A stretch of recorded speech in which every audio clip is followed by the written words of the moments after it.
مسلمانان ورونو علامه ابن جوزی رحمه الله یو عالم تیر سوی د یو کتاب جوړ کړی بحر الدموع.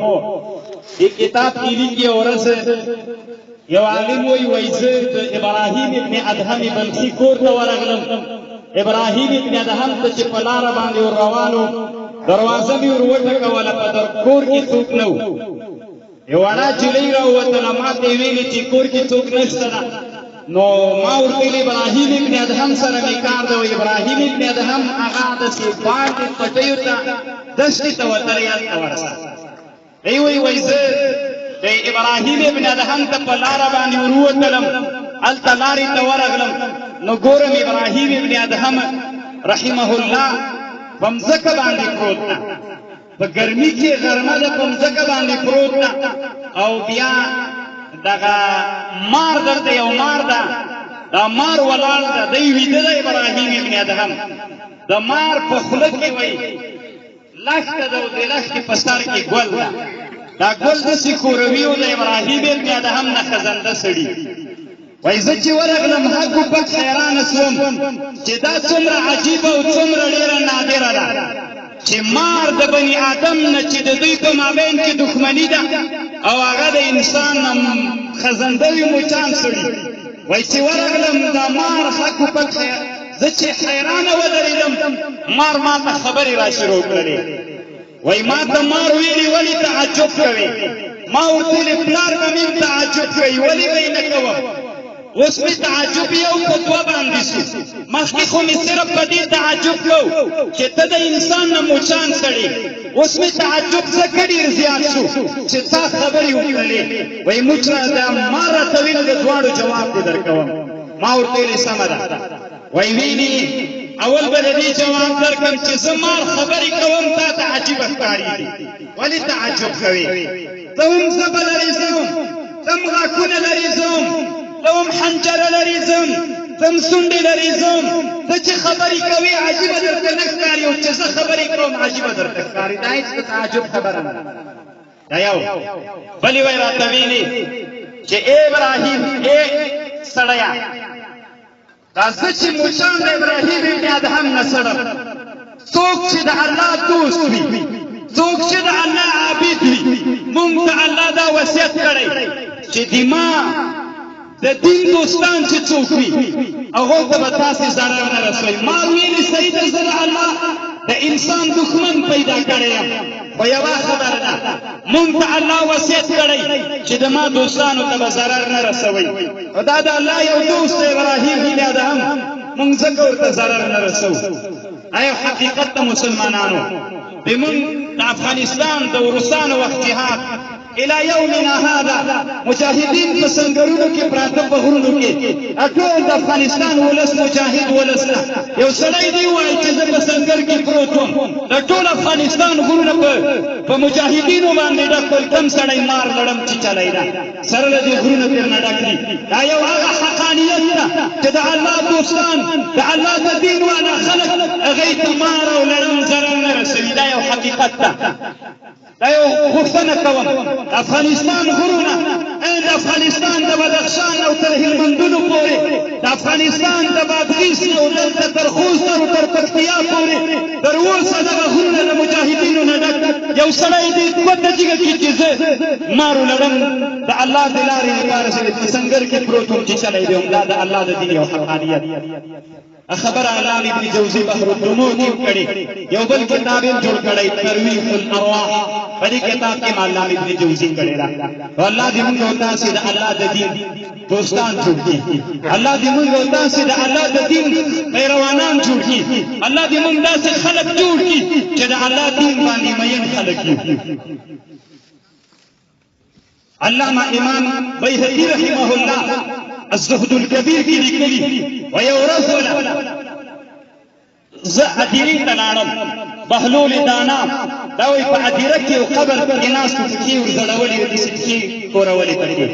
وایي ما ورته ویلې ای بهلوله ولې د سړیو سره نه کښېنې چې هدیرې ته راغلی ولې د انسانانو زردیو سره نه کښېنې چې دلته راغلی.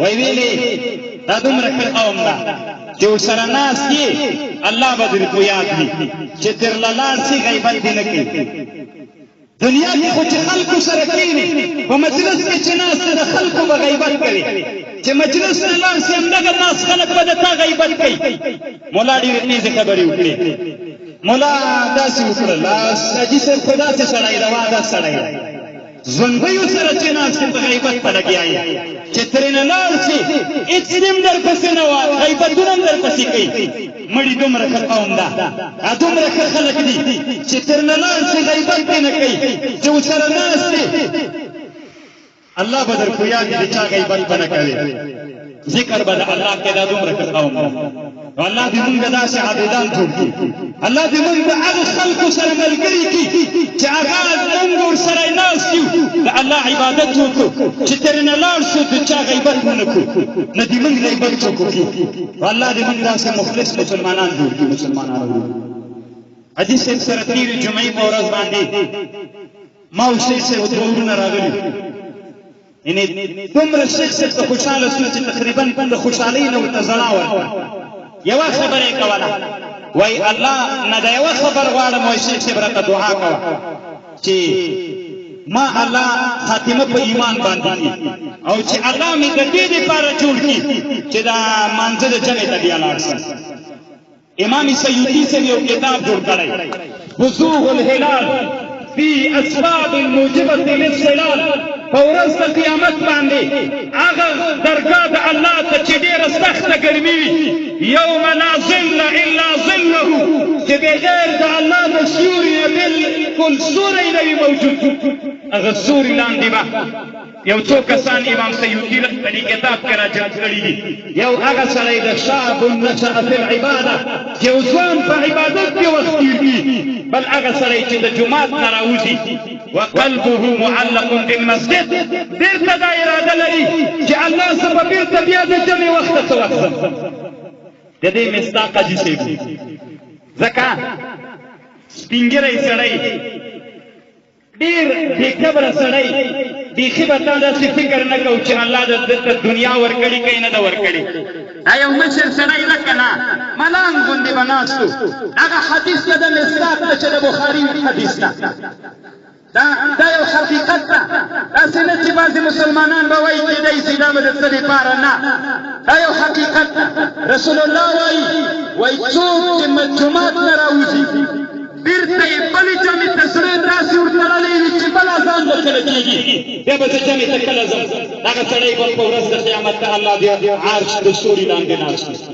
دا خبرې د جمعې په شپه باندې ما او شیخ صاحب ورغلي وو د شپې تقریبا داسې 10 بجې به وي نو ویلي وایي الله مې د دې دپاره جوړ کړي چې بیا په خپلو پښو باندې جومات جمع کې ودرېږم دا د مسلم او د بخاري د حدیث مصداق ده او الله جل وعلا شانه جوړ باندې رحم وکړي او الله دې مسلمانان مخلص مسلمانان جوړ کړي الله دې موږ او تاسو متواضع خلک جوړ کړي او الله دې موږ او تاسو داسې خلک جوړ کړي چې د الله د دین عابدان وي نو ګوري مسلمانانو ابراهیم ابن ادهم رحمه الله یوازې تسلا خبرو امام سیوطي صاحب یو کتاب جوړ کړی فضل الجلد عند فقد الولد کله چې یو چا ته الله بچی ورکړي بچی چې الله ترېنه واخلي دا ډېر زور لري زه چې ځان سره فکر کوم ځکه زه هغه یو ملا یم چې ځان سره په دې فکر کوم چې انسان دپاره ډېره لویه میا اولاد ده